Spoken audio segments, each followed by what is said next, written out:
Sertifikat A+. 3-variant 10-savol. Demak, birinchi rasmda konvergensiya.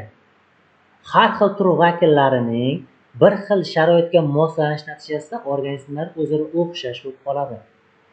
Ikkinchisi parallel evolyutsiya. Bu Afrika va Janubiy Amerika sutemir tanaffuschi parallelizmga misol bo'ladi.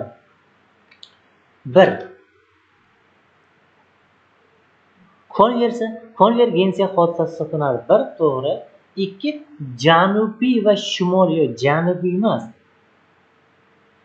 Janubiy Shimoliy Amerika. Bu Afrika bilan Janubiy Amerika bo'lishi kerak. Shundan javob chiqib ketdi. B variant uzoq sistematik birlikka mansub organizmlarda kuzatiladi. To'g'ri. Ixtiyozavr va kashalotda o'zaro o'xshashligi esa bu konvergensiyaga misol bo'ladi, parallel evolyutsiyaga misol bo'lmaydi.